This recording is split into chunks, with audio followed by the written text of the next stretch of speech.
Kayu besi rawa sepanjang 17 meter ini disiapkan untuk membuat salib. Melihat panjangnya, timbul pertanyaan, siapakah yang akan disalib? Siapapun itu, pasti sesuatu yang lebih besar dari mereka. Tapi Frankie Woro, Casimilus Awe, dan warga suku Auyu di Papua Selatan ini tak akan melukai siapapun. Mereka memakai salib ini sebagai tanda perlawanan.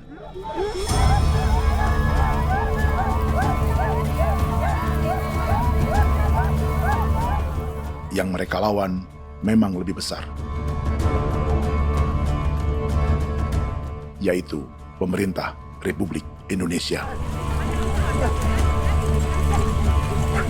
Pemerintah sedang mengincar 2,5 juta hektar hutan orang Papua untuk proyek tanaman industri pangan dan energi.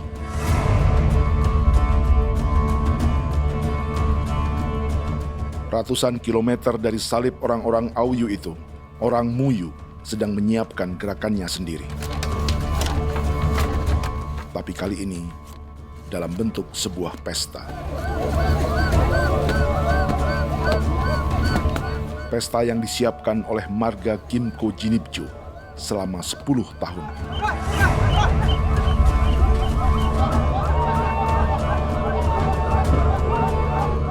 Sosok di marga ini adalah Willem Kimco, orang asli Papua yang tak punya kartu identitas kewarganegaraan manapun.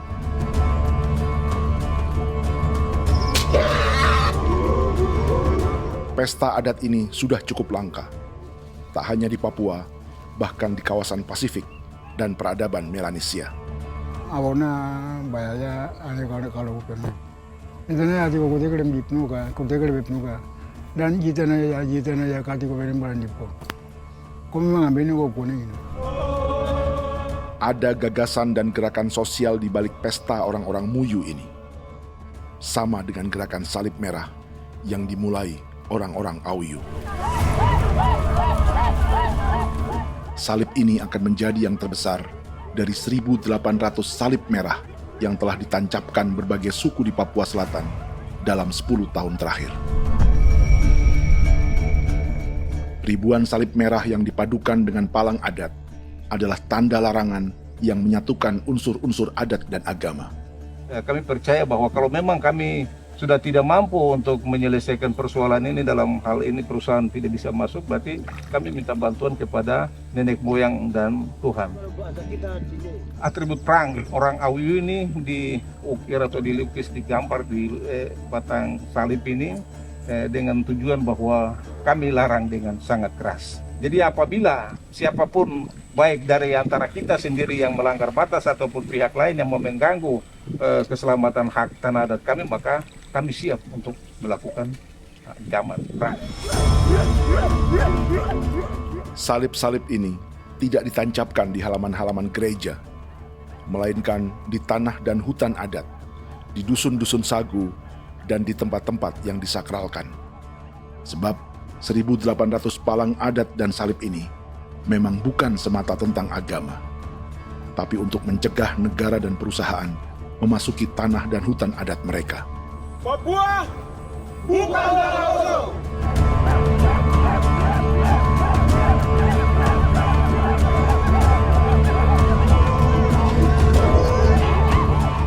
Di zaman TikTok ini, kami ingin menceritakan semua ini lewat film yang pendek.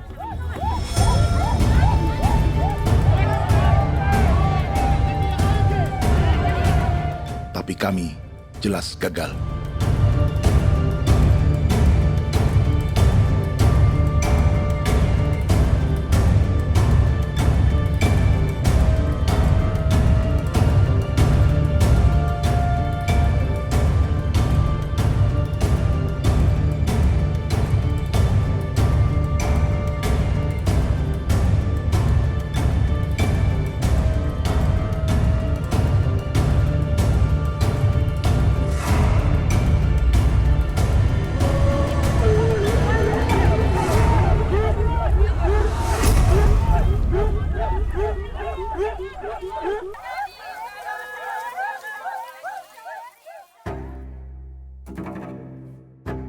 Di planet ini, ada 5 pemilik hutan hujan tropis terluas yang tersisa.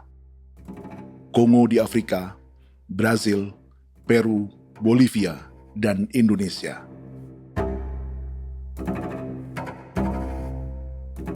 Di Indonesia, satu-satunya pulau yang hutannya masih terjaga adalah Papua, pulau terbesar kedua di dunia setelah Greenland. Lewat sejarah kolonialisme yang panjang, pulau ini kini dikuasai 2 negara. Bagian barat oleh Indonesia yang juga dikenal sebagai West Papua, dan bagian timur menjadi Papua Nugini. Dan tepat di perbatasan ini, di bagian Indonesia, sedang terjadi proyek pemusnahan hutan terbesar di dunia.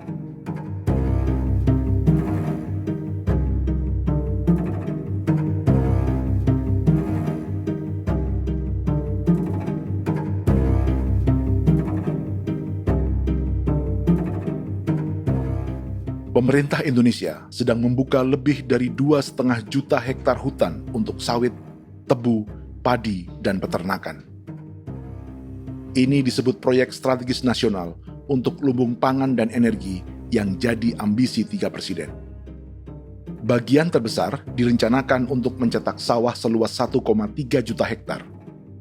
Lalu bagian lain akan ditanami tebu seluas 560.000 hektar untuk gula dan bioetanol.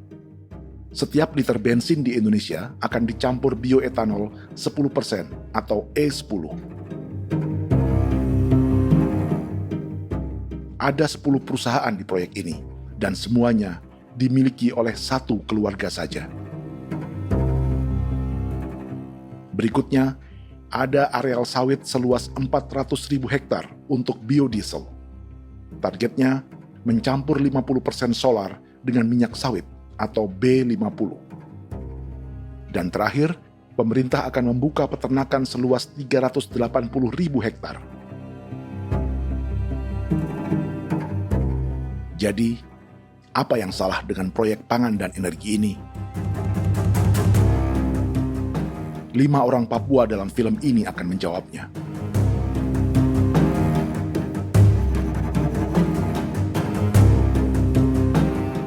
Yang pertama adalah Yasinta Moiwen dari suku Marin.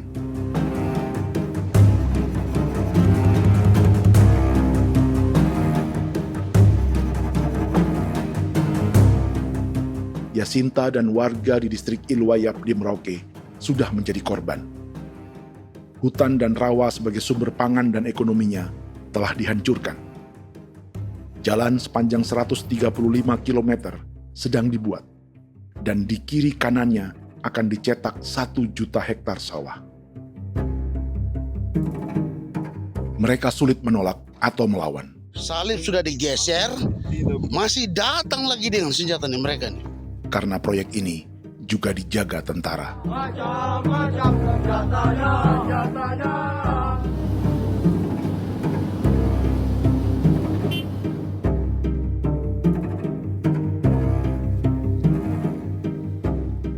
Yang kedua adalah Natalis Buer di distrik Tanah Miring, Merauke. Petani milenial ini merasa ditelantarkan. Sebab setelah hutannya diubah menjadi sawah, sebagian sawah-sawah ini tak tergarap. Orang asli Papua seperti Natalis tak punya modal untuk benih, pupuk, perawatan, hingga ongkos panen.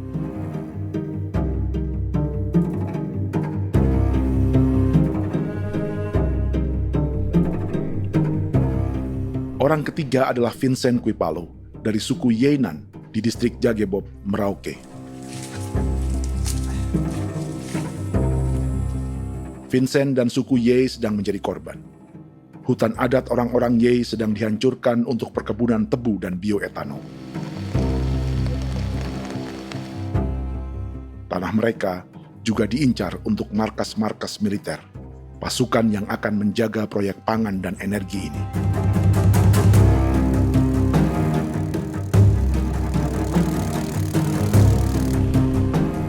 Yang keempat adalah Frankie Woro dari suku Auyu di distrik Fofi, Kabupaten Bovendigul. Hutan dan tanah mereka terancam perluasan perkebunan sawit untuk campuran biodiesel atau B50. Orang-orang dari suku Auyu ini adalah calon korban. Merekalah salah satu pelopor gerakan Palang Adat dan Salib Merah. Meski kadang berseberangan dengan gereja yang mereka anggap lebih mendukung pemerintah dan perusahaan.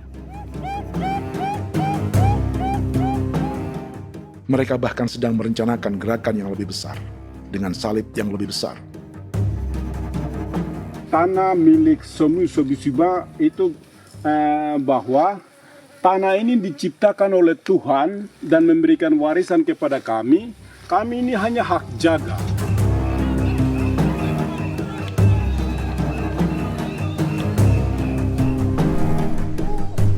Sosok kelima adalah Willem Kimco dari suku Muyu di Bovendigul. Tokoh adat dari Muyu ini hidup di garis belakang proyek negara, sehingga belum menjadi korban. Tapi mereka sedang bersiap menghadapi segala kemungkinan. Tinggal di belantara dan perbatasan membuat sebagian mereka tak punya status kewarganegaraan. Tapi mereka telah hidup jauh sebelum ada Indonesia atau Papua Nugini.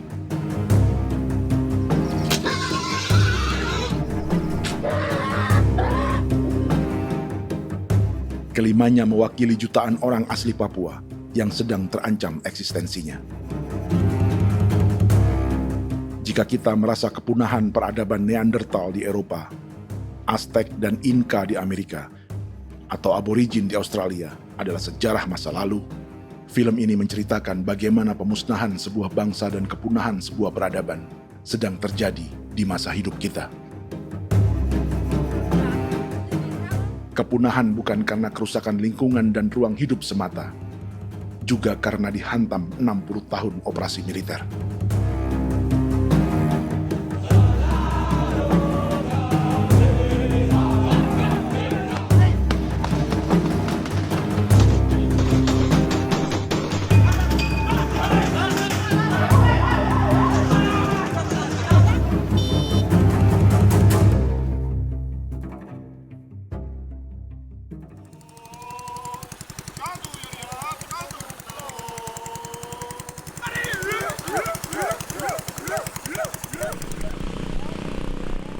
Frankie Woro dan orang-orang Auyu sedang berburu. Tapi lokasi perburuan mereka mulai dikuasai perusahaan perkebunan sawit.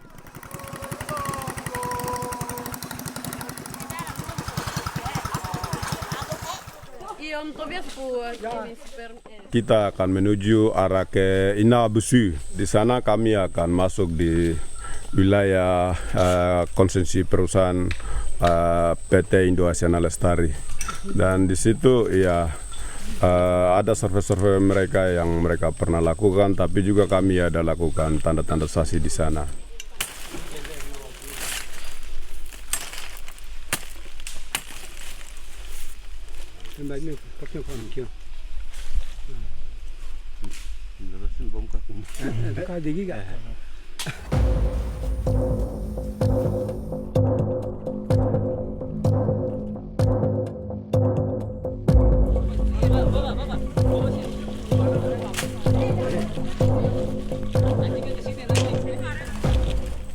Dapat dengan yang induknya, tapi karena induknya dia lari dan terlambat kerja, akhirnya yang bisa kita dapat dia punya anak ini saja. Jadi kalau pakai bahan kayak asli.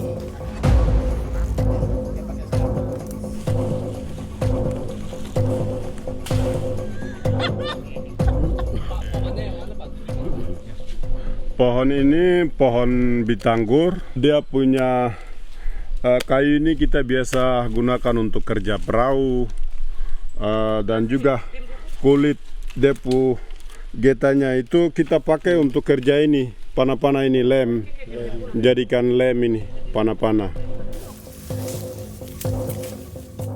Hutan ini adalah supermarket bagi suku Auyu. Juga lumbung pangan atau bank untuk menyimpan deposito kekayaan alam. Hutan juga tempat yang penuh dengan sejarah suku, situs budaya, dan tempat-tempat sakral. Inilah yang sedang mereka pertahankan dari incaran pemerintah dan perusahaan. Untuk semua alasan ini, mereka menancapkan ribuan salib merah.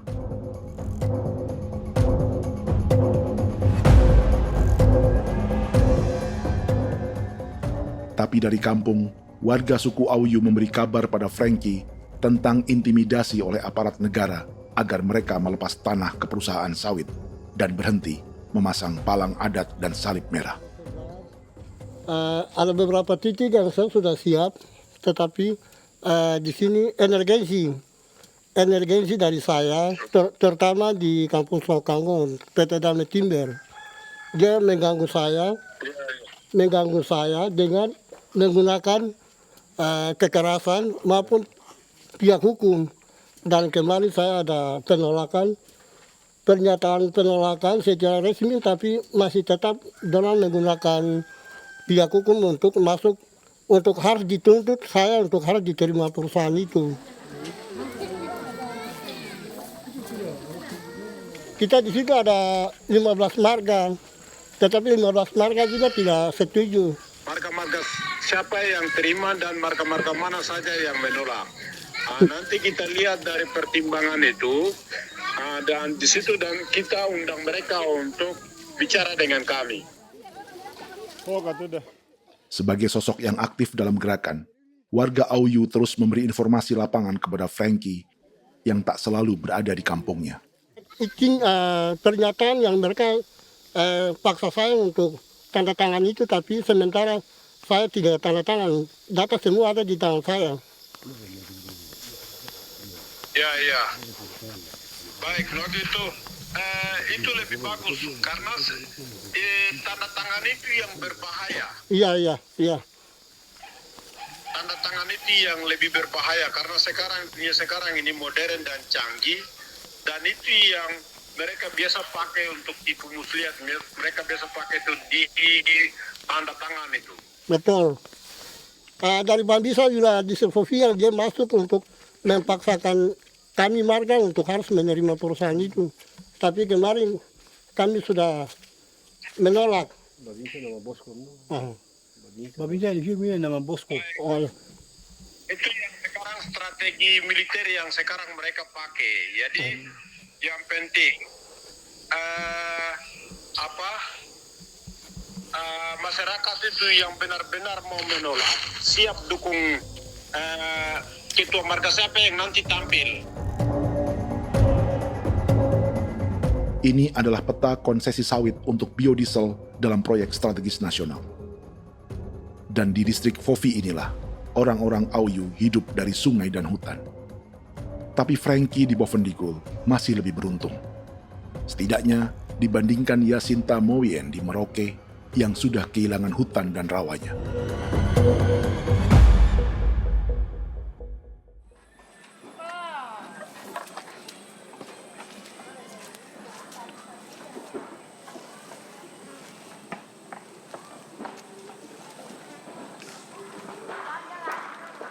Yasinta dari suku Marin adalah petani sayur di Kampung Wanam, distrik Ilwayap, Merauke. Memanfaatkan lahan yang ada, ia berkebun dan menjual hasilnya ke pasar kampung. Ini ekonomi warga di Wanam untuk menghasilkan uang, lalu memberi barang kebutuhan yang tak bisa mereka produksi sendiri. Tapi kehidupan sebenarnya ditopang oleh ekosistem hutan dan rawa. Inilah sumber pangan utama dan peradaban mereka.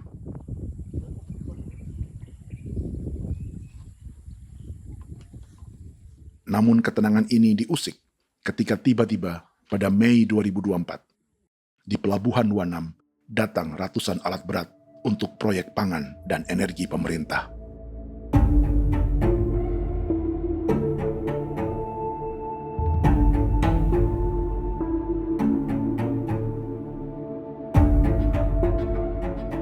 Kami masyarakat setempat kami tidak tahu. Kami kaget pagi-pagi kapal sudah ada di pelabuhan kami.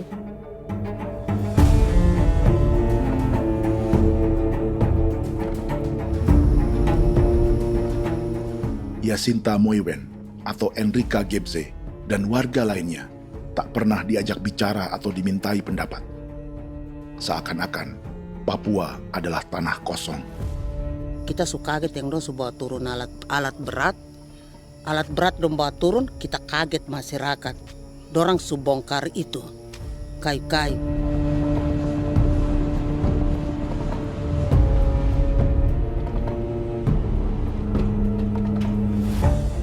Bersamaan dengan alat-alat berat itu, juga berdatangan tentara Indonesia untuk mengawal proyek pembukaan hutan milik Jacinta.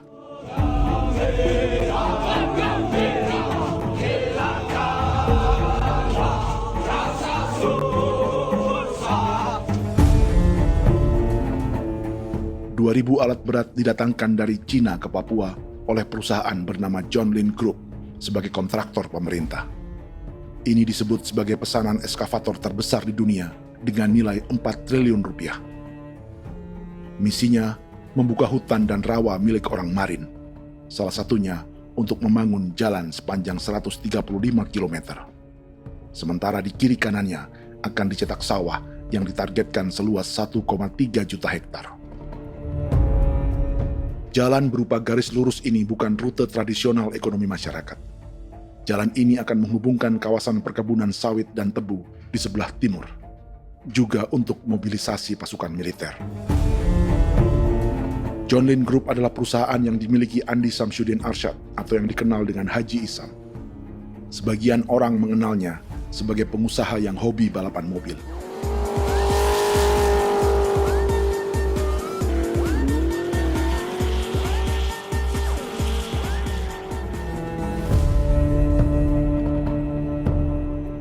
Tapi di Kalimantan, ia berbisnis batu bara, perkebunan sawit, pengolahan karet, penerbangan, perkapalan, dan biodiesel.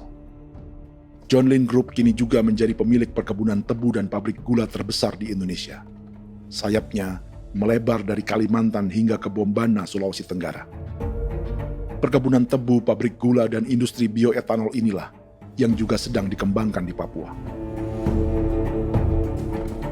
Foto ini adalah momen ketika Isam bersama kerabatnya, Menteri Pertanian Amran Sulaiman dan Menteri Pertahanan Syafri Samsudin meluncurkan program biodiesel atau B50 di Kalimantan Selatan. B50 artinya setiap 1 liter solar, 50%-nya akan dicampur minyak sawit. Perusahaannya, PT John Lin Agroraya, menjadi salah satu pemainnya.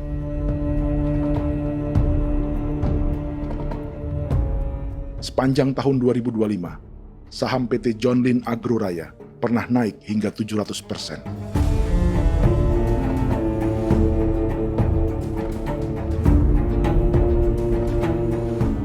Perusahaan sawitnya yang lain, PT Pradiksi Gunatama, sahamnya bahkan pernah naik 4.000% hanya dalam 1 tahun. Dari harga saham ini saja, nilai kekayaan keluarga Isam diperkirakan mencapai 100 triliun rupiah lebih, menjadikannya salah satu keluarga terkaya di Indonesia dan salah satu pemain penting industri bioenergi. Dan di Papua Selatan inilah sebagian sawit-sawit untuk mendukung program B50 akan ditanam. Inilah tanah orang-orang Wambon, Muyu, Marin, Yei, atau Auyu seperti Frankie Ward.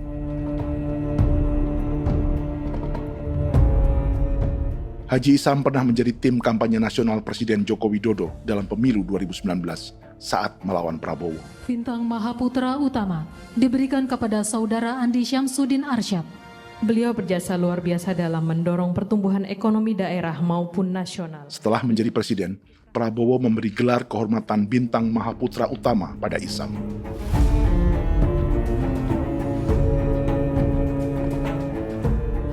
Sejumlah menteri Prabowo, juga kerabat dan orang-orang yang pernah bekerja di perusahaan Isam.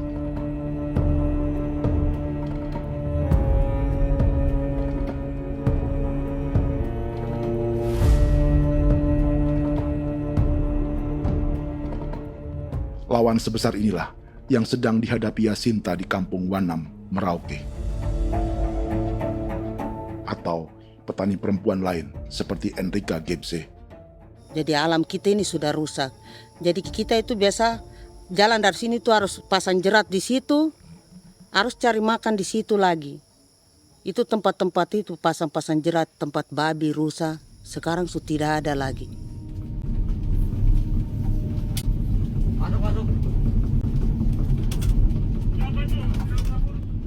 Rekaman ini memberi gambaran bagaimana Kasuari kehilangan rumah di bekas hutan dan rawa yang telah dibabat.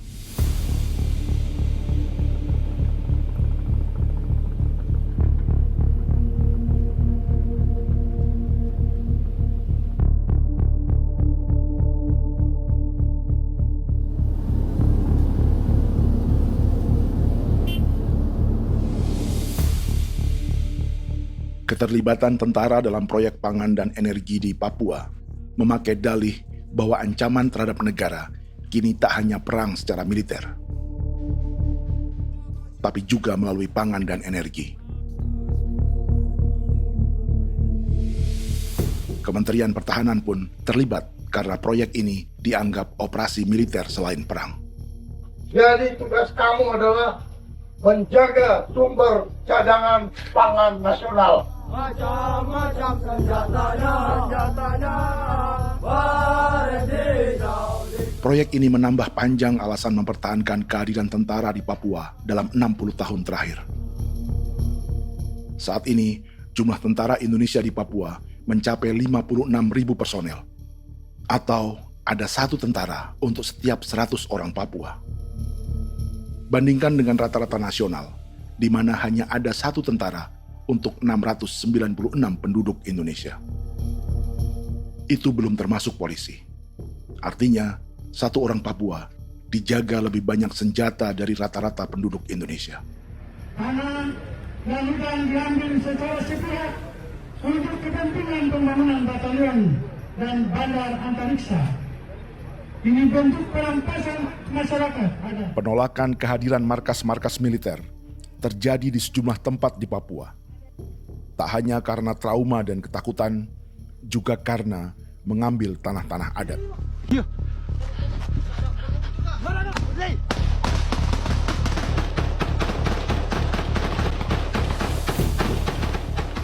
Salah satu alasan mengapa militer terus ditambah di Papua, karena masih ada perlawanan dari Organisasi Papua Merdeka atau OPM selama 50 tahun terakhir.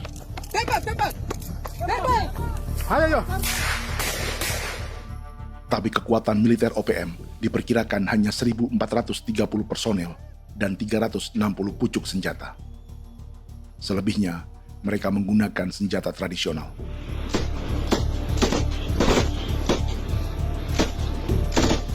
Dengan demikian, kekuatan tentara dan polisi di Papua 58 kali lebih besar dari gerilyawan Organisasi Papua Merdeka.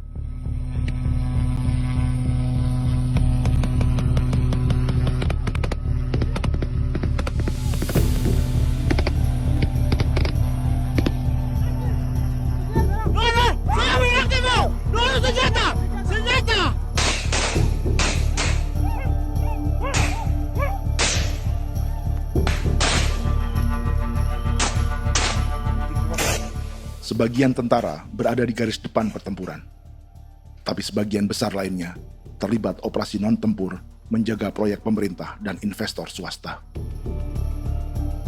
Seperti Batalion Infanteri Teritorial Pembangunan di distrik Jagebob, Merauke ini. Lokasinya bersebelahan dengan konsesi lahan tebu untuk gula dan bioetanol milik PT Murni Nusantara Mandiri. Baik perusahaan maupun markas militer, keduanya mengambil hutan milik suku Ye dari marga Kuipalo. Tapi dorong datang, tanam ini saja di sini, tanam papa nama ini. Victor Kuipalo menunjukkan apa yang terjadi. Jadi kita juga kaget ini. Nah, kalau ini papa nama ini memang, ini papa nama ditanam tapi bukan haknya mereka yang ini. Ini hak kami di sini, hak dusun kami, marga Kuipalo yang punya hak dusun ini. Setelah memasang patok, alat berat mulai bekerja untuk membangun markas militer di tanah orang Ye.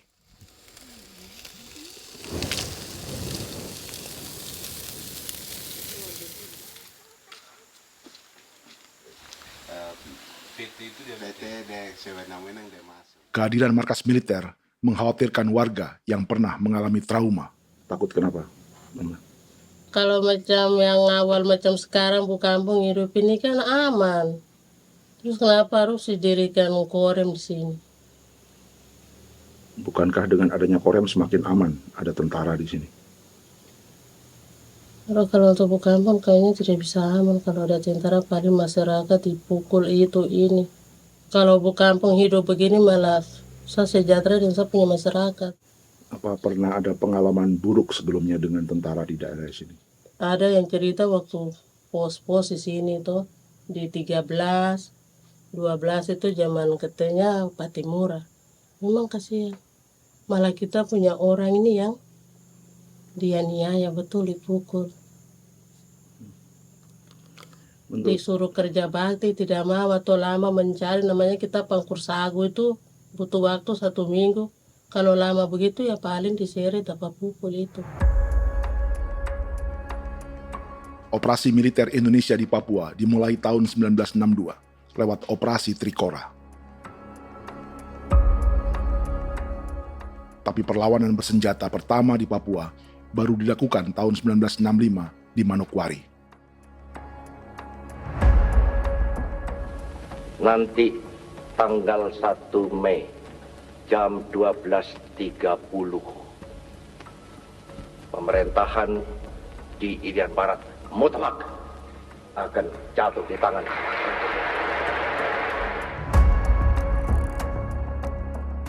Sejak itu, selama 60 tahun, operasi militer untuk menaklukkan Papua terus dilakukan. Salah satu operasi militer paling berdarah adalah Operasi Wibawa untuk memenangkan Indonesia dalam jajak pendapat tahun 1969. 643 orang tewas di Paniai. Lalu disusul 4.146 korban tewas antara tahun 1977 hingga 1978.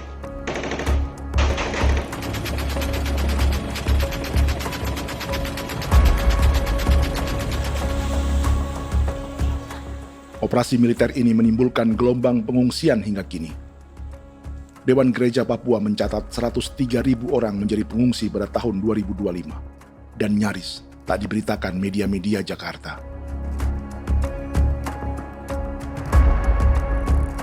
Jumlah pengungsi terbesar tercatat di Nduga yang mencapai 20.000 jiwa.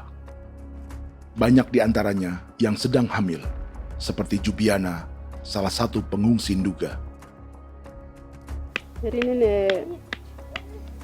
O tagarik misi kagi be muguruk berselari di namen wane gosel bigari me egirik munene an nimbo misle bokselar nene wam dagyak lek prak de oy gore bangal no so ndak loko yo nanda me anet ndang no gat de nanen di ko nerwa membri wal marwa egirik munene wa tri ngel no semana o ngal sia kaya berkumpit nyak masalah orena me woko suluk ri namen wani ko semane kuman nak wani wani ndemo ko ndak misri namen bre ko ko nak no semane ne be minute waru ra kana abi ni dige war de mino pragit de laina bulan Maret April yana mena kantan barang na lire na bam ne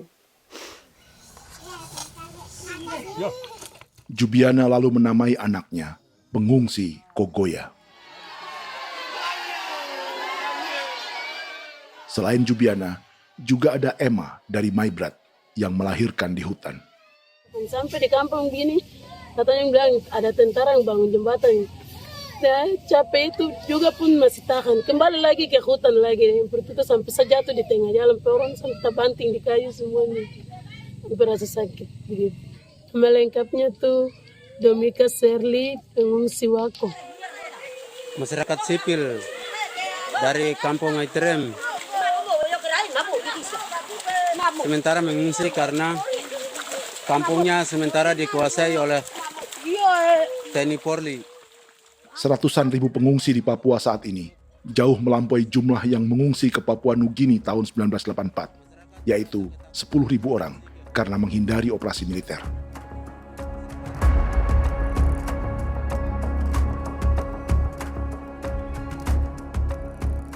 Bersamaan dengan operasi militer, eksploitasi sumber daya alam Papua juga dilakukan sejak masuknya tambang emas dan tembaga Freeport pada tahun 1967.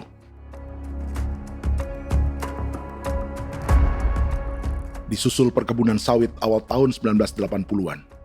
Lalu ada perburuan buaya untuk diambil kulitnya.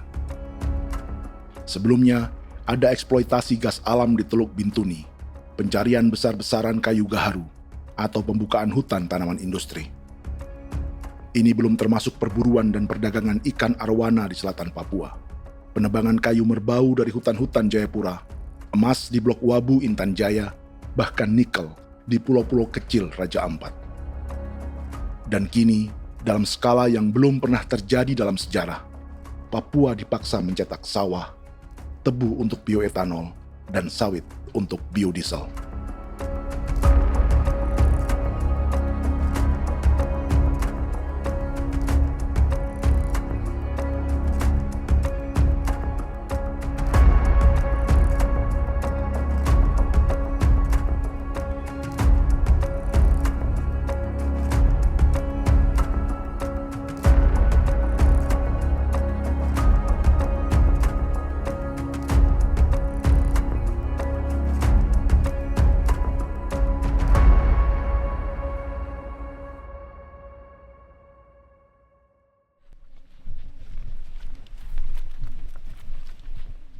Inilah yang sedang menimpa keluarga Vincent dan Victor Kuipalo di Merauke. Hutan mereka diambil untuk markas militer dan industri perkebunan, PT Murni Nusantara Mandiri. 1 dari 10 perusahaan yang diberi konsesi untuk menanam tebu dan memproduksi gula serta bioetanol seluas 52.000 hektar.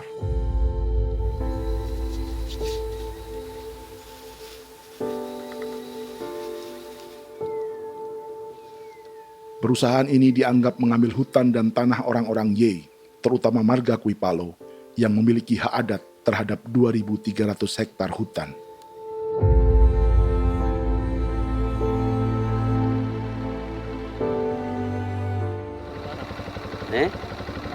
Tentara? Tentara. Oh iya, tentara.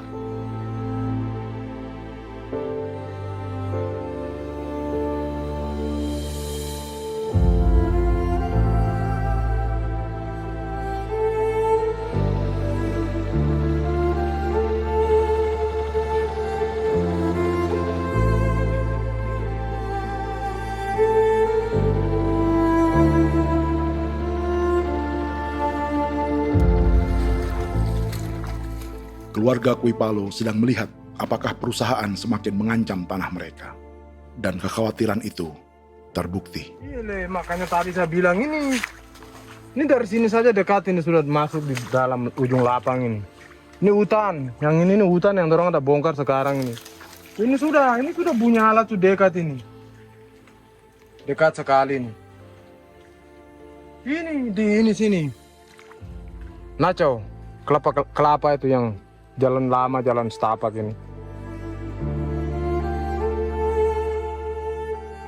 Dari udara, terlihat alat-alat berat semakin mendekati tanah orang-orang Ye, marga Kuipalo.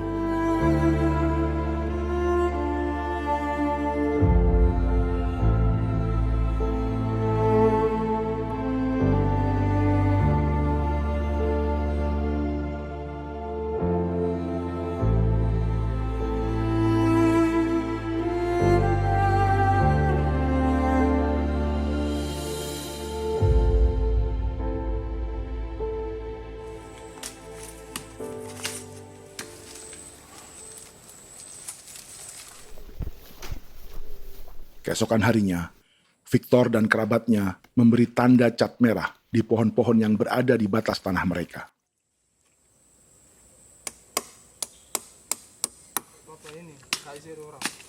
Tapi tanda peringatan adat ini tak diindahkan perusahaan.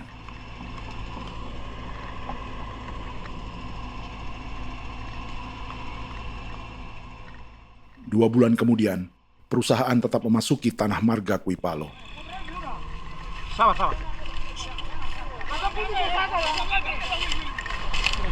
Kami manusia, kau lihat. Tapi kita sudah sakit hati sekali saya katakan adik. Sudah masuk. Baik, kalau pikiran berubah lagi. Kami juga punya tangan, hanya beda rambut. Mister itu juga. Baik. Buka. Tidak.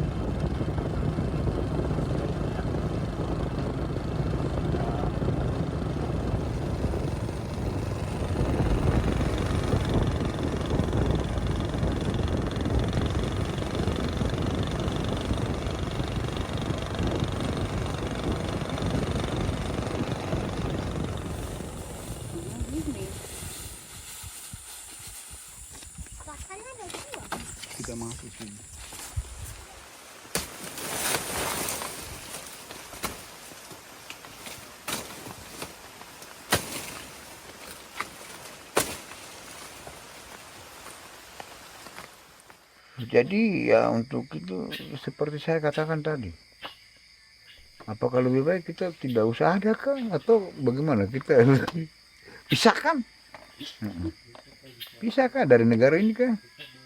Jangankan tuh, saya kemarin bicara sama Daniel, datang sama saya dengan persoalan Kodam ini, saya bilang Pak Daniel kalau lebih baik saya ngungsi ke Papua Nugini. Dia bilang, aduh Bapak jangan begitu. Ya memang, kalau tidak bisa menghargai kami, lebih baik pilihan yang itu yang saya memilih. Lebih baik saya pindah dari sini. Saya mengungsi ke Papua Nugini, di negara tetangga. Masih di laut. Apa? Ada ini. Makanya saya bilang sama Kapolsek, Pak, Agustus ini, 17 Agustus saya tidak kasih naik bendera merah putih. Saya bendera ada, nanti saya taruh di meja. Bendera saya ada. Karena saya punya pikiran percuma kita ini merasa bahwa kita hidup di bawah naungan merah putih. Ternyata merah putih tidak lindungi kami. Tidak anggap kami sebagai kami rakyatnya. Dia lambang negara. Dan kami menghargai lambang negara itu. Ternyata lambang negara ini, kita bernaung di bawah lambang negara ini, kita tidak dilindungi. Hak kita tidak dihargai.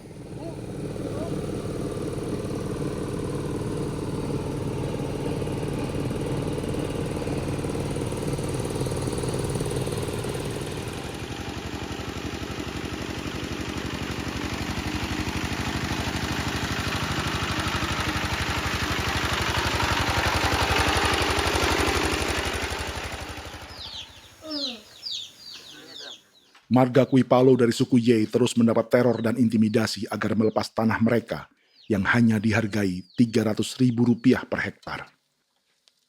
Tapi mereka tidak berjualan tanah. Makanya mama itu tidak suka untuk lepas tanah. Untuk apa?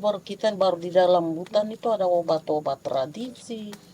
Itu sudah Kalau macam ada sayur juga, kita ambil sayur yang dia tumbuh sendiri. Jadi kita ini mau kemana, kalau itu sudah digusur, ya habis. Kita ini jadi penonton. Jangan sampai kita ini duduk minta di jalan. Jadi kita tidak mau seperti itu. Makanya tanah itu kita tidak melepas. Tapi mungkin orang lain tuh dia senang saja. Lebih baik saya pegang uang merah dulu. Saya bisa beli-beli itu ini. Nanti datang uang sudah habis, gembel, mau cari kemana lagi, hutan sudah habis, mau makan ikan di mana, kali sudah hancur. Seperti Yasinta di Wanam, suara dan gerakan kaum perempuan Papua sangat nyaring dan tak bisa diabaikan. Saya sebagai perempuan tolak untuk perusahaan masuk di sini. Karena kalau saya terima anak-anak saya mau dikemanakan, mau tinggal di mana. Apapun yang terjadi saya tetap tolak. Demi tanah ini saya akan berjuang, demi saya punya anak-anak. Yang katanya mengutamakan anak Papua, nyatanya yang kerja kebanyakan ya orang-orang Jawa. Saya sendiri orang Jawa, tapi bukan mau bicara yang tidak-tidak. Memang kenyataannya seperti orang-orang Papua itu diterbelakangkan, kurang diutamakan, gitu.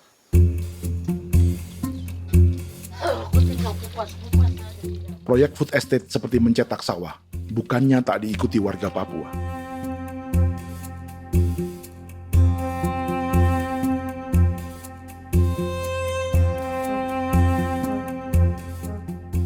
Salah satunya Natalis Buer di distrik Tanah Miring, Merauke.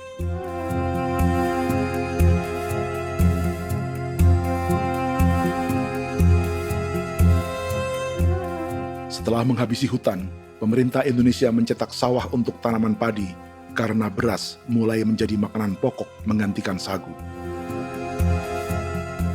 Sebagian besar penggarapnya adalah warga transmigran yang datang sejak era 1980-an.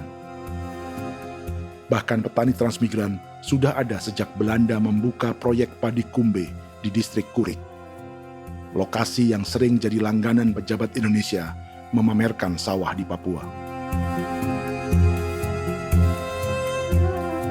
Tapi Natalis juga ingin belajar menanam padi atau bersawah. Namun ia kesulitan karena dibutuhkan modal untuk benih, pupuk, hingga pemeliharaan dan panen. Lalu sawah-sawah ini pun mulai dikuasai pendatang.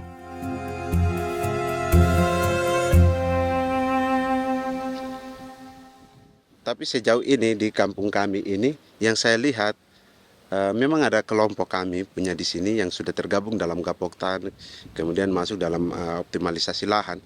Tapi baru saya anak asli yang punya lahan di sini. Mereka tidak punya. Pemerintah dalam hal ini adalah Kementerian Pertanian bersama-sama Kementerian Pertahanan yang dalam hal ini pada garis di bawahnya adalah TNI Angkatan Darat, memberikan support yang maksimal kepada masyarakat khususnya di Merauke dalam rangka. Saya kemarin habis 9 juta. 9 juta ya? Iya, 9 juta karena dia sudah tidak dipakai toh. Ya. Perempuan Papua seperti Filomina juga mau bertani. Pemerintah memberi bantuan Rp900.000 per hektar lewat program optimalisasi lahan atau OPLAH. Tapi dibanding biaya produksi dan harga jual gabah, Filomina mengaku berkali-kali rugi dan kini memutuskan tak lagi menggarap sawahnya. Terus kita harus cari uang untuk kombe. Betul. Karung kita beli. Karung beri sendiri lagi. Tenda kita beli. Ini dari yang offline ini don tidak siapkan. Tidak ada. Tidak ada ya, jadi mama don sendiri. Itu yang saya ada bilang, 900.000. Itu modal untuk kerja sawah ini. Mulai dari kerja sampai nanti panen. Panen. Wih, ngeri sekali. Iya, lucu toh? Tidak dapat itu. Betul, Mam. Kalau disuruh tanam ubi berhektar-hektar, mari datang. Kita tahu cara rawatnya bagaimana, tanamnya bagaimana, tanam model bagaimana supaya hasilnya model begitu. Kita tahu. Kalau yang ini kan kita baru belajar. Sebagian hutan milik warga Senayu di Merauke sudah dibuka untuk sawah dan kebun tebu oleh PT Global Papua Abadi. Proyek pertanian ini dikerjakan oleh Kodim Merauke. Mereka melepas sebagian tanah karena ingin belajar bertani. Saya punya nenek moyang tidak ajar saya tanam padi. Tapi saya mau berubah. Generasi saya yang berikut ini besok lusa tidak bisa makan pisang, sagu. Namun program optimalisasi lahan yang dijanjikan dengan berbagai bantuan tak dirasakan Filomina. Obat rumput beli, obat padi beli, jonder kita bayar, bahkan bibit masih kurang, cari bibit lagi beli. Jadi saya memang kalau program pemerintah saya sama sekali saya tidak suka, baku tipu saya.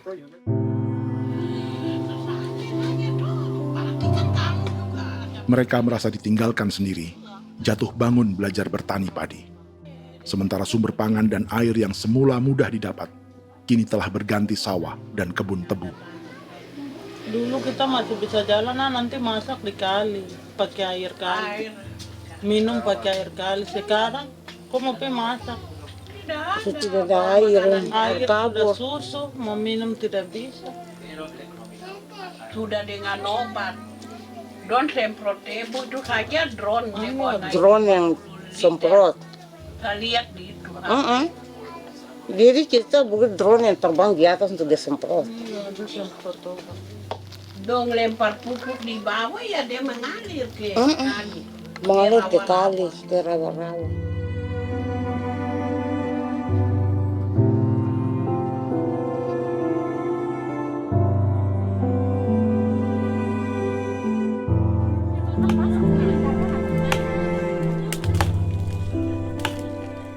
Seperti pertanian sawah bagi orang Bali atau Toraja, Bagi orang Auyu dan suku-suku lainnya di Papua Selatan, sagu juga bukan semata tentang pangan.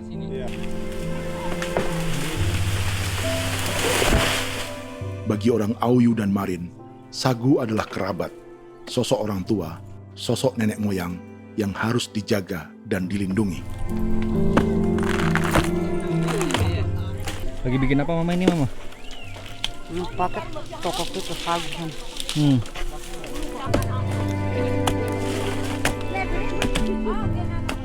Kami diingatkan oleh leluhur, sagu itu tidak boleh digusur dan tidak boleh diganggu dengan cara apapun, dan di dalam rangka kepentingan apapun tidak boleh. Kamu harus bela, bahkan sampai nyawa pun harus menjadi taruhan demi membela keselamatan pergerakan sagu di atas tanah ini.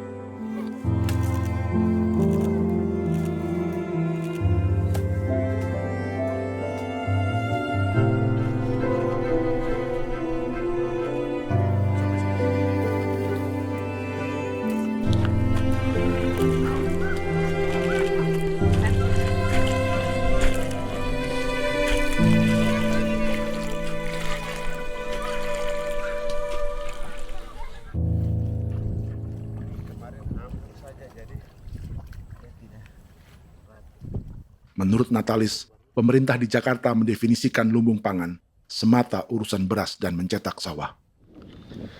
Sebenarnya orang Papua itu bukan tidak bisa bertani. Kami tanam ubi itu bagian dari pertanian. Nah, pertanian yang dimaksud oleh pemerintah itu harusnya selalu itu kalau bisa pemerintah harus spesifikkan pertanian apa yang dimaksud, pertanian tanam padi atau pertanian tanam ubi, petasan dan lain-lain. Ini yang harus dispesifikkan dulu. Begitu, sehingga tidak menjustifikasi kami orang asli Marin bahwa kami tidak bisa bertani. Bukan. Kami buka kebun besar-besar di sana, bahkan bermeter-meter, ratus-ratus meter pakai sekop, bukan pakai ekskavator, tapi ini pakai skop. Itu pertanian, begitu. Bagi Natalis, alih-alih memaksimalkan sawah-sawah yang sudah ada untuk petani Papua, pemerintah selalu membuka hutan baru, seperti dikerjakan perusahaan John Lynn Group dan melibatkan tentara. Padahal, sejarah keterlibatan militer dalam proyek food estate atau cetak sawah adalah sejarah kegagalan yang bertubi-tubi 4 presiden selama 30 tahun terakhir.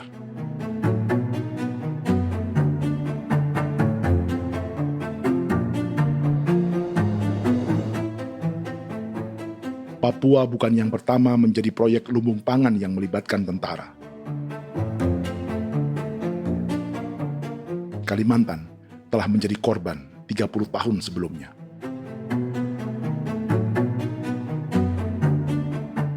Ini adalah bekas hutan yang sudah dibuka di Pulang Pisau, Kalimantan Tengah. Tahun 1996, di era Presiden Jenderal Soeharto, ia menghabisi 1 juta hutan di lahan gambut untuk mencetak sawah demi memenuhi ambisi swasembada beras, bukan swasembada pangan. Hutan tropis Kalimantan dihabisi dalam skala yang belum pernah terjadi dalam sejarah. Di bawah rezim militeristik, tak ada yang berani melawan keinginan Soeharto, termasuk orang Dayak seperti Kuneng. Nggak bisa jalangi itu, nggak boleh dihalangi. Ya kalau ada kata-kata aja menghalangi, sudah kita diseret ke kepolisian dulu. Atau bisa langsung di PKI-kan? Iya, di PKI-kan gitulah. Jadi kita tuh nggak berani apa-apa dulu tuh. Apa maunya aja. Misal bilangnya A. Setahun setelah pengundulan hutan skala besar itu, tahun 1997, untuk pertama kalinya Kalimantan mengalami kebakaran lahan dan kabut asap terbesar dalam sejarah.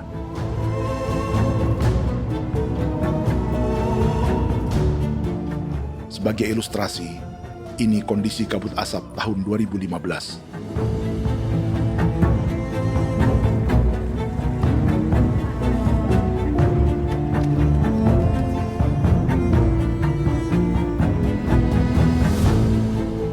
Proyek 1 juta hektar sawah Jenderal Soeharto itu gagal. Bendungan dan saluran irigasi mangkrak hingga kini. Mei 1998, rezim Soeharto tumbang. 2 tahun setelah ia menumbangkan jutaan hektar pohon di Kalimantan. Setiap tahun, lokasi ini menyumbang kebakaran dan kabut asap yang merugikan jutaan orang. Sawah yang berhasil di Kalimantan justru bukan sawah yang dibangun Jenderal Soeharto, melainkan yang dirintis para transmigran sejak era 1980-an. Sawah-sawah inilah yang ikut digarap oleh militer di era Presiden Joko Widodo. Dan hasil dari proyek food estate Presiden Jokowi itu sama sekali jong nih, nggak ada harapan lagi sudah seperti ini. Tapi Jokowi terus memperluas area food estate hingga 16.000 hektar. Presiden Jokowi juga menyerahkan urusan lumbung pangan ini kepada Prabowo yang saat itu menjadi Menteri Pertahanan. Salah satunya di Kabupaten Gunung Mas, Kalimantan Tengah, untuk membuka perkebunan singkong seluas 31.000 hektar. Food estate singkong Jenderal Prabowo ini dimulai dengan membuka 600 hektar hutan di Tawai Baru. Proyek singkong untuk bioetanol ini pun dijaga tentara. Dan seperti Jenderal Soeharto, proyek Jenderal Prabowo ini pun gagal.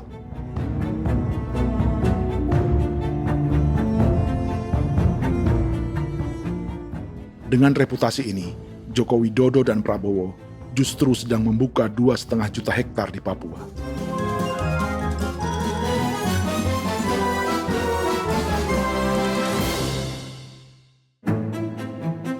Setelah Jenderal Soeharto, Presiden Jenderal Susilo Bambang Yudhoyono juga mencoba membuka food estate di Papua sejak tahun 2010. Namanya Merauke Integrated Food and Energy Estate atau MIFE. Proyek ini juga gagal.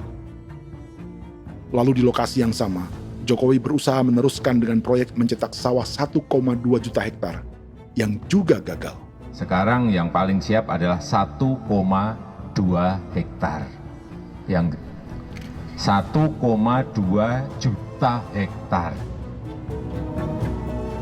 Dan kini, Prabowo yang pernah gagal dengan 600 hektar singkong di Kalimantan justru akan mengulangi di Papua dengan skala 2,5 juta hektar. Di daerah Papua pun harus ditanam kelapa sawit supaya bisa menghasilkan juga BBM dari kelapa sawit. Dalam setiap proyek pangan dan energi di Papua, yang lebih menonjol bukan tanaman pangannya, melainkan untuk energi atau bahan bakarnya. Sawit untuk biodiesel dan tebu untuk industri bioetanol. Ada 10 perusahaan yang diberi konsesi hingga 0,5 juta hektar untuk tebu. Dan 10 perusahaan itu dimiliki oleh 1 keluarga saja.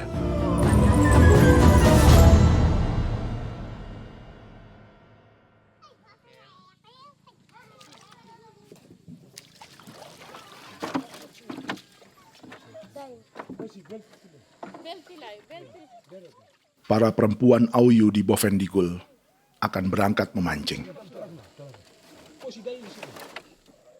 Priska Beni membantu menyiapkan perahu.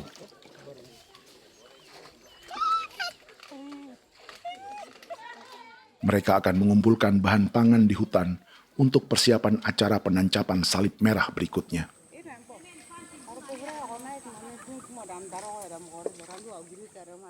Priska sudah mengambil posisi memancing.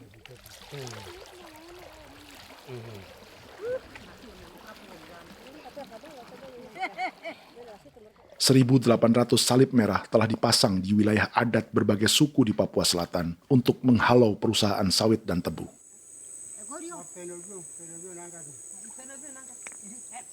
Maria Tebung yang paling muda datang membawa hasil. 2 ekor ikan gastor alias gabus toraja. Sebagai generasi Z, pendidikannya sampai sekolah dasar. Di perusahaan perkebunan seperti sawit atau tebu, ijazah SD hanya bisa menjadi buruh kasar. Tapi ia tak tertarik. Karena kita hidup itu dari alam, kita pancing, juga di darat, bawa anjing, terus bikin pagar sagu, dapat babi, bawa baru kita makan. Jadi kita tidak mau perusahaan masuk. Sementara Priska Beni masih mencari peruntungan.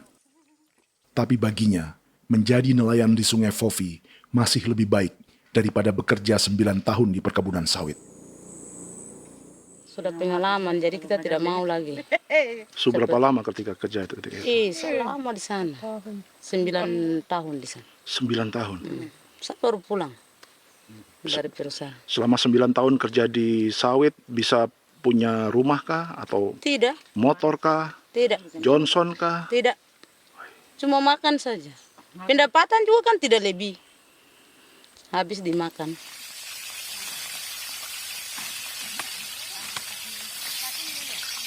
Satu minggu libur berapa hari? Tidak libur. Minggu tetap kerja? Tetap kerja. Tidak bisa ke gereja? Hari Minggu kerja. Jadi Dia tidak mengenal agama perusahaan itu.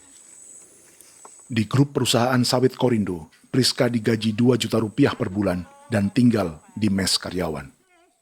Tapi gaji itu dipotong bahan makanan atau BAMA rata-rata 1 juta rupiah setiap bulan. Korindo adalah grup perusahaan yang salah satu usahanya adalah hutan tanaman industri dan sawit di Bovendigul dan Merauke. Di Papua, mereka memakai bendera PT Tunas Sarwa Ema. Perusahaan ini pernah memberi bantuan pada Keuskupan Agung Merauke. Keuskupan Merauke belakangan mengeluarkan pernyataan mendukung proyek strategis nasional di Papua. Umat Katolik yang memprotes sikap gereja tersebut ditangkap polisi. Jadi selama 9 tahun tidak bisa nabung? Tidak. Makan saja. Makan saja. Makan saja. Menabung bagaimana keperluan banyak. Tidak sampai. Habis di anak-anak uang sekolah. Uang 1 juta itu mana sampai. Menabung juga tidak cukup. Sudah pengalaman, jadi kalau di sini perusahaan mau masuk tidak.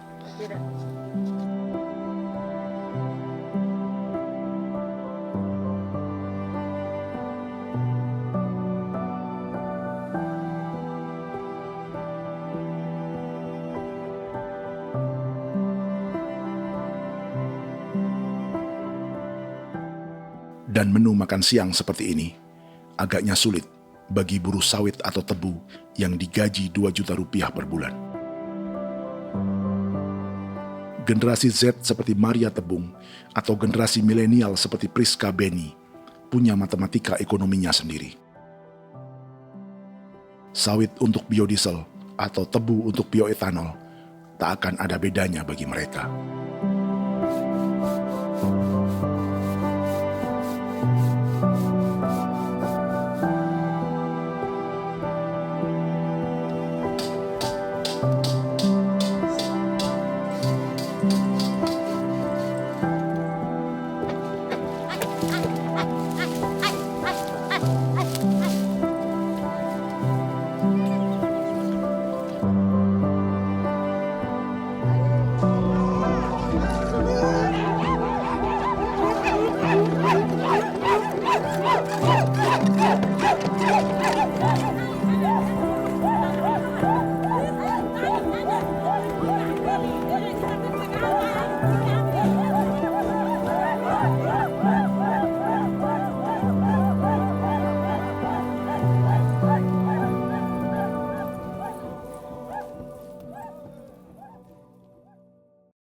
Perkebunan tebu 1,5 juta hektar di Merauke adalah ide 3 presiden untuk menggenjot penggunaan bioenergi sebagai campuran bahan bakar fosil. Selain swasembada pangan, swasembada energi di daerah Papua pun harus ditanam kelapa sawit supaya bisa menghasilkan juga BBM dari kelapa sawit. Juga tebu menghasilkan etanol. Singkong, kasava juga untuk menghasilkan etanol. Bioetanol adalah bahan bakar nabati atau tumbuhan yang dapat dicampur dengan bensin. Sama dengan program biodiesel yang mencampur solar dengan minyak sawit. Pertamina saat ini sudah menjual BBM bioetanol dengan campuran 5% yang dipasarkan dengan merek Pertamax Green 95. Tapi pemerintah ingin menaikkan kadarnya menjadi 10% atau E10. Maka ke depan kita akan mendorong untuk ada E10. Kemarin malam sudah kami rapat dengan Bapak Presiden. Bapak Presiden sudah menyetujui untuk direncanakan mandatori 10% etanol. Idenya untuk mengurangi ketergantungan pada bahan bakar fosil yang diimpor dan menimbulkan polusi.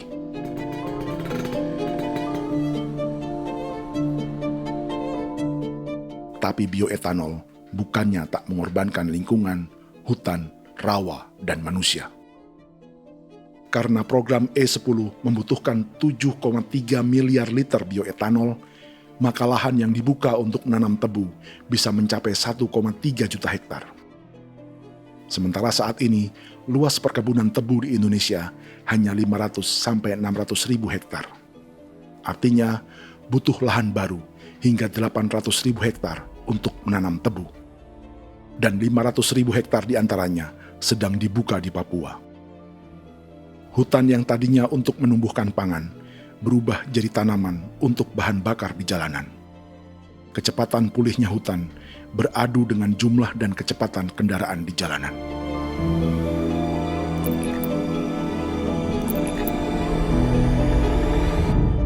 Dahaga terhadap energi tak pernah bisa dipuaskan. Setelah minyak sawit untuk biodiesel, dunia kini merambah singkong, jagung, dan tebu untuk bioetanol. Benua Amerika, Eropa, sebagian Afrika, hingga separuh Asia kini mulai memakai bioetanol sebagai campuran bahan bakar.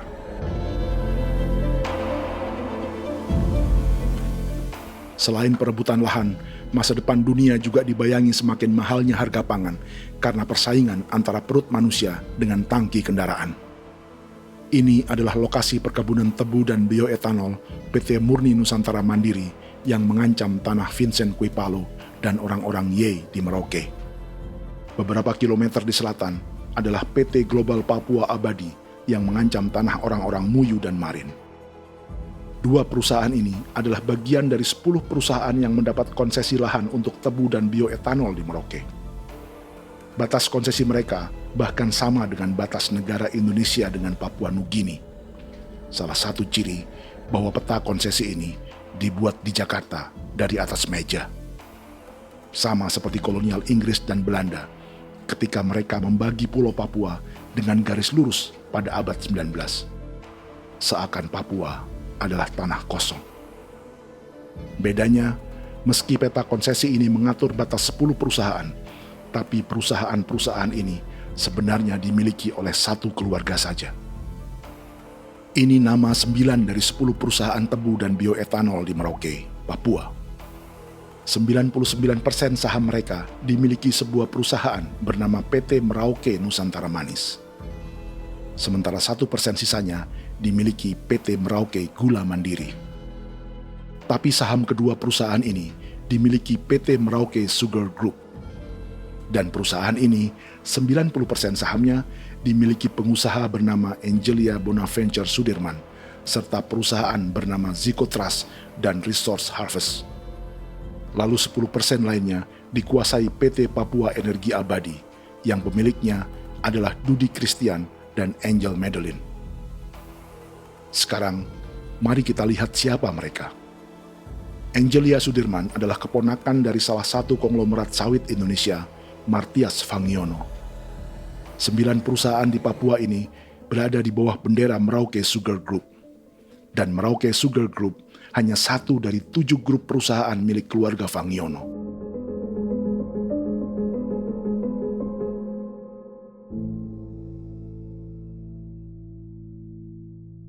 Ini Martias Fangiono. Seperti Haji Isam, Martias selama ini dikenal sebagai pengusaha sawit yang kini merambah bisnis tebu dan bioetanol. Ini momen saat penanaman perdana tebu di Merauke bersama Presiden Joko Widodo Juli 2024. Di sini juga ada anak Martias Fangiono, yaitu Wirastuti Fangiono. Wirastuti adalah salah satu yang menonjol dari keluarga Fangiono. Tahun 2025, Forbes mencatatnya sebagai konglomerat termuda dengan kekayaan 23 triliun rupiah yang mengendalikan 2 grup usaha, FAP Agri dan Surya Dumai Industri. Keduanya adalah perusahaan sawit dan biodiesel. Anak dan bapak ini adalah investor utama bagi Jokowi dan Prabowo untuk proyek tebu dan bioetanol di Papua. Sementara yang ini adalah mertua Sitorus, pemilik raksasa agribisnis dunia, Wilmar International, yang juga memegang konsesi sawit di Papua lewat berbagai perusahaan. Tapi mertua kini memakai bendera baru, yaitu KPN Corporation atau Karunia Prima Nastari. KPN inilah yang memiliki kelindan bisnis dengan keluarga Fangiono untuk proyek tebu Merauke. Apalagi grup Wilmar yang didirikannya juga pemain gula utama di Australia.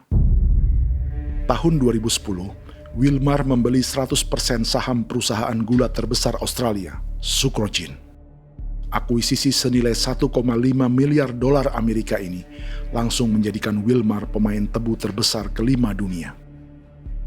Sebagian bibit tebu yang ditanam di Merauke adalah varietas yang dikembangkan Lembaga Riset Gula Australia atau Sugar Research Australia. Sugar Research Australia lalu menjalin kontrak pengembangan bibit dengan PT Global Papua Abadi milik Fangiono. Tapi masalahnya, Sugar Research Australia adalah badan publik yang tugasnya memajukan petani tebu dan sebagian dananya berasal dari pajak warga Australia.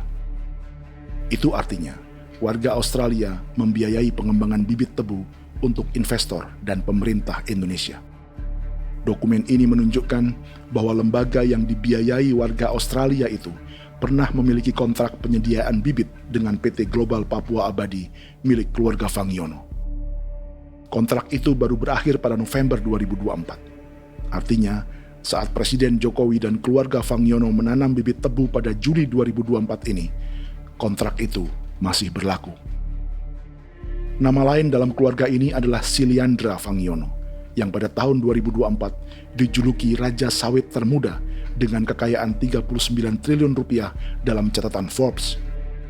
Ia mengendalikan grup First Resources. Secara umum, keluarga Fangiono memiliki 20 perusahaan di Sumatera, 32 perusahaan di Kalimantan, 1 di Jakarta, 2 di Singapura, dan 25 perusahaan di Papua. Di Papua, perusahaannya tersebar dari Sorong, Mapi, hingga Merauke. Para politikus dan pejabat Indonesia terus membesarkan konglomerasi, meski Martias Fangiono pernah divonis 1,5 tahun penjara karena kasus pembalakan liar dan kebun sawit ilegal tahun 2007. Sementara tahun 2022, Wilmar terlibat kasus korupsi ekspor minyak sawit dan divonis mengembalikan kerugian negara 11,8 triliun rupiah. Tumpukan uang ini disebut sebagai pembayaran dari grup Wilmar yang diterima secara simbolis oleh Presiden Prabowo pada Juni 2025 lalu. Tapi peran raksasa biodiesel dan bioetanol dunia ini belum akan surut di Indonesia. Bahkan sebaliknya. Sebuah dokumen presentasi bisnis dari Wilmar International Limited pada tahun 2010 ini bisa menjadi petunjuk. Presentasi ini bagian dari proses pembelian 100% saham raksasa tebu Australia, Sucrogin. Dalam presentasi ini, Wilmar mengaku ditawari konsesi lahan 200.000 hektar di Papua, atau dulu disebut Irian Jaya, untuk menanam tebu. Dengan penerbangan hanya 2,5 jam dari kantor Sucrogin di kota Townsville ke Merauke, Wilmar akan mengawinkan bisnis gula dan bioetanolnya menjadi pemain dunia. Dan lokasi yang diincar oleh Wilmar adalah distrik Ilwayap di Merauke, kampung halaman Yasinta Moiwen. Dan persis disinilah, 14 tahun kemudian, ribuan eskavator John Lynn Group milik Haji Isam mulai membuka hutan sebagai kontraktor pemerintah. Presentasi dan gagasan ini dibuat oleh Wilmar pada Juli tahun 2010. Sebulan kemudian, Agustus 2010, pemerintah Presiden Susilo Bambang Yudhoyono meluncurkan proyek Lumbung Pangan dan Energi Merauke atau Merauke Integrated Food and Energy Estate. Targetnya membuka lahan 1 juta hektar dalam 5 klaster yang masing-masing 200.000 hektar.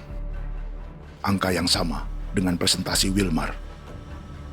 5 tahun kemudian, 2015, giliran Presiden Joko Widodo yang mau melanjutkan proyek pangan dan energi 1,2 juta hektar. Menjelang pensiun sebagai presiden, Jokowi kembali menggencarkan proyek ini dan melibatkan Prabowo sebagai Menteri Pertahanan. Jokowi lalu mendukung Prabowo sebagai presiden berpasangan dengan anaknya, Gibran Rakabuming Raka sebagai wakil presiden. Kini, setelah menjadi presiden, giliran Prabowo yang melanjutkan proyek bioetanol dan biodiesel dengan memobilisasi militer dan melibatkan pejabat-pejabat yang juga para elit partai koalisinya.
...300 tahun lalu, hutan-hutan di Pulau Jawa dalam waktu singkat berubah menjadi perkebunan tebu di bawah rezim kolonial Belanda.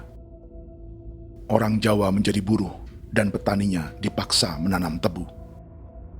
Dari kolonialisme dan politik tanam paksa itu, Belanda memperkaya negara dan para investornya.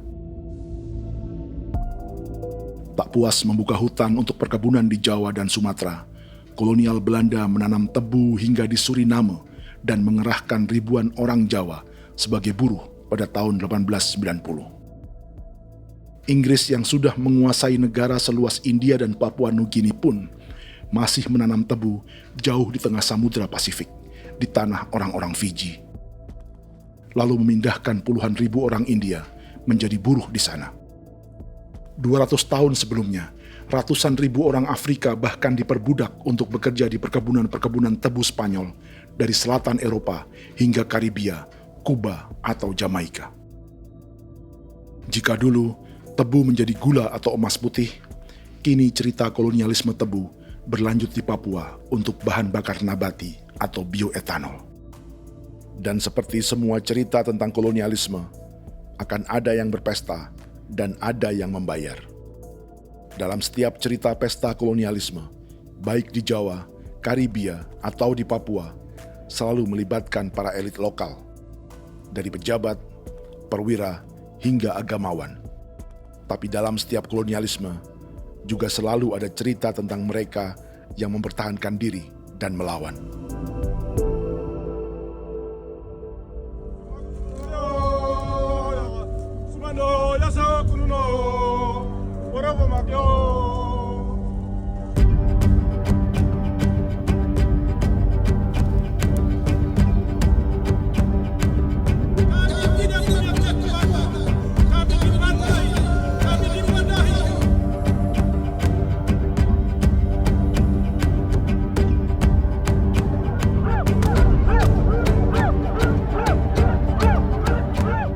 Dalam sejarah Gereja Katolik banyak pemimpin-pemimpin yang adalah tanda petik itu adalah Judas juga. Jadi itu sudah pasti karena itu adalah manusia.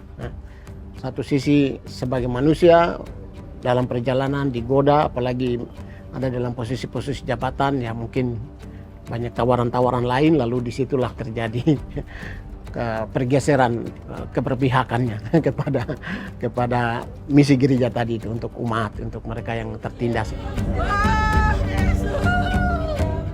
Orang kirim ekskavator, orang kirim tentara, orang kirim polisi. Pukul kami bukan pencuri, kami tidak pernah mencuri orang barang. Kami tidak pernah menangis ke orang lain. Kami tidak pernah menangis ke kita bapak mama, kami menangis kepadamu. Tuhan, kami lemah. Musi datang dia kata begini hijau cikui ya. Orang datang ke bangsa kami, ke wilayah kami untuk kasih habis kami.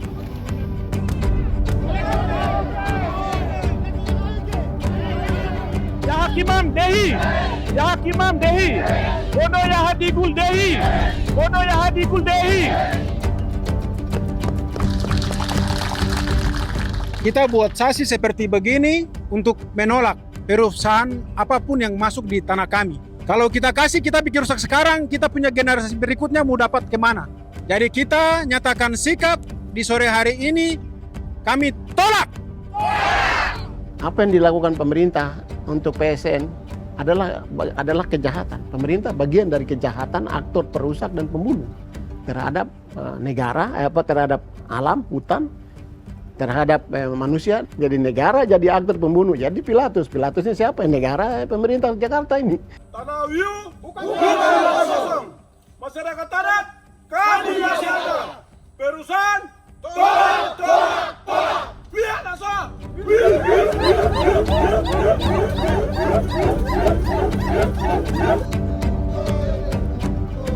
Jika tanah adat dan hutan adat hilang, kami mau hidup di mana?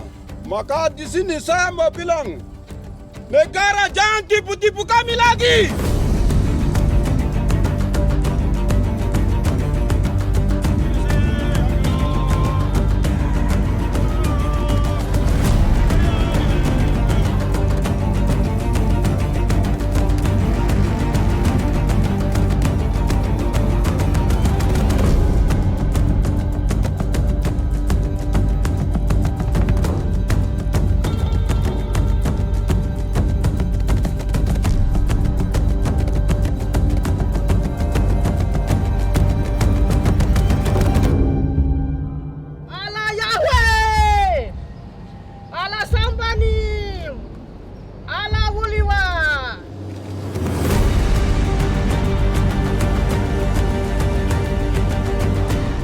Kalau kami dianggap orang Papua itu bagian daripada Republik ini, tolong hargai kami. Dengan adanya PSN, PT John Lindrop yang sudah menerobos tanah kami dan hutan kami, merusak alam kami. Itu yang kami datang ke Jakarta jauh-jauh dari Papua. Kami mau bersuara kepada Bapak Presiden Prabowo Subianto, di mana keadilan untuk masyarakat Papua. Tolong lihat masyarakat Papua yang sudah mati. Kami bersepakat menyatakan, 1. Gereja-gereja di Indonesia mendukung masyarakat adat yang menolak proyek strategis nasional di tanah Papua. 2. Gereja-gereja di Indonesia menolak militerisme dan otoritarianisme di Indonesia.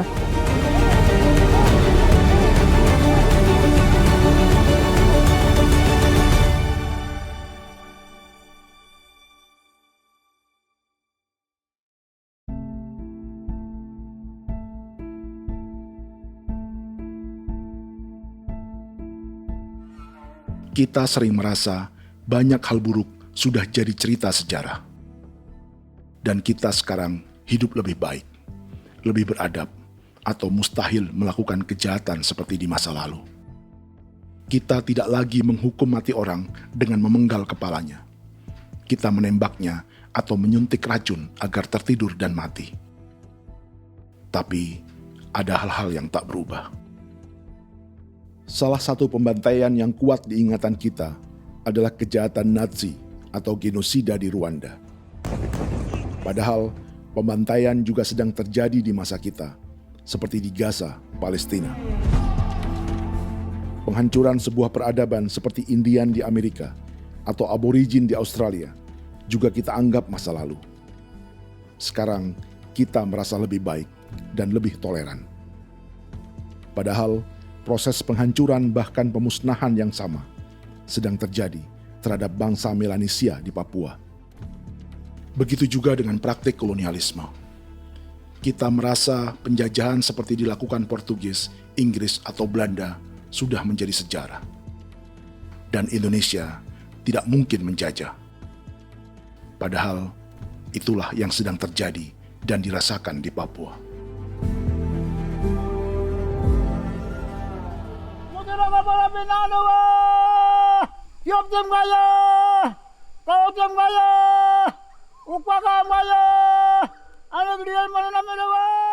Jalannya sejarah ini disadari Willem Kimco di pedalaman Bovendigol, Papua.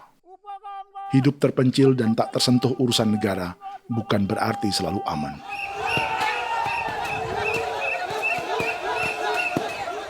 Untuk sampai di tempat ini, orang-orang Muyu menempuh 2 hari berjalan kaki mengarungi hutan, lembah, dan sungai. Termasuk mereka yang datang dari perbatasan Papua Nugini. Mereka berkumpul untuk memenuhi undangan pesta adat yang disebut Awon Atatbon atau Pesta Babi. Yang mengundang adalah marga Kimco Jinipjo. Yang dituakan di marga ini adalah Willem Kimco. Ia tak punya kartu tanda penduduk dan kewarganegaraan manapun, baik Indonesia atau Papua Nugini.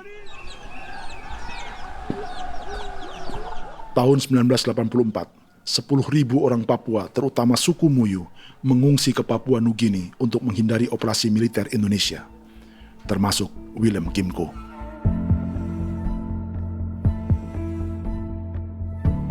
Apa yang membuat pesta adat ini istimewa? Apa bedanya dengan acara serupa yang dihadiri pejabat, tokoh agama, LSM, atau yang direkam oleh kru televisi dan konten kreator? 18. Pertama, untuk membuat pesta babi, orang Muyu perlu persiapan selama 10 tahun. Sebab, babi-babi yang akan jadi bagian dari pesta ini tak boleh dibeli, alias harus dipelihara sendiri. Babi-babi ini bukan bantuan pejabat pemerintah, gereja, atau LSM.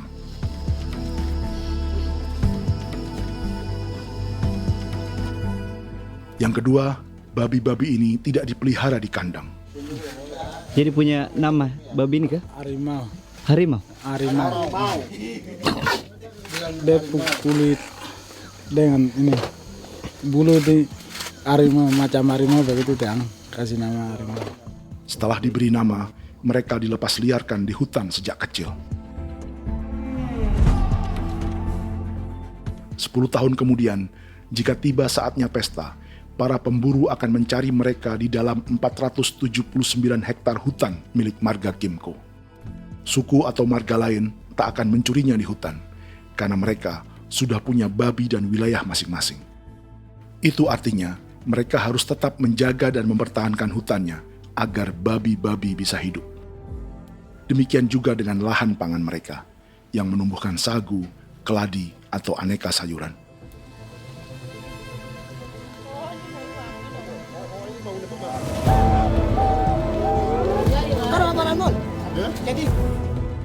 Yang ketiga, dalam Awon Atatbon atau pesta babi, binatang ini tidak dimakan secara gratis.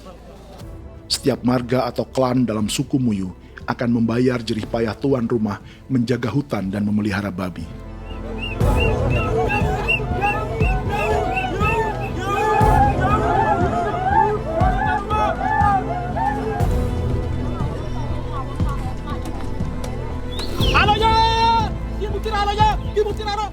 Ini seperti arisan untuk menjaga budaya dan lingkungan. Bagian dari budaya dan ekonomi timbal balik yang ditandai dengan siklus memberi dan menerima.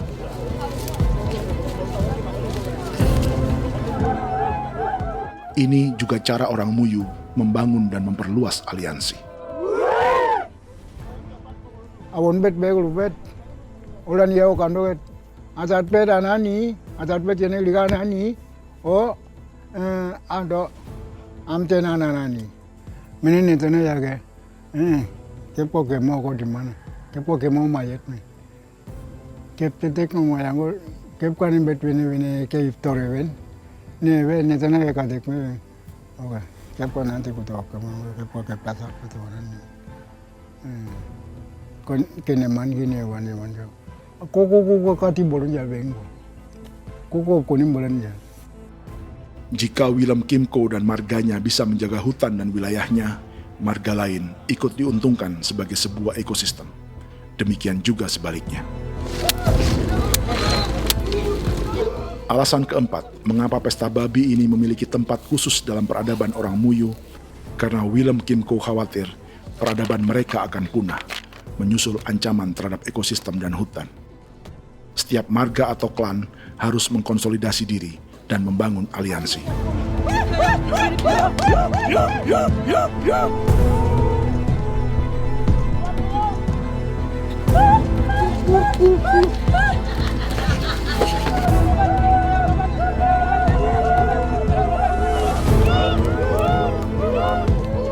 Kekhawatiran Willem dan orang-orang Muyu tak berlebihan. Ruang hidup mereka bersinggungan dengan proyek bioetanol dan biodiesel pemerintah Indonesia. Mereka juga tahu apa yang telah dan sedang menimpa suku lain seperti Auyu di Bovendikul atau Yainan dan Marin Anim di Merauke.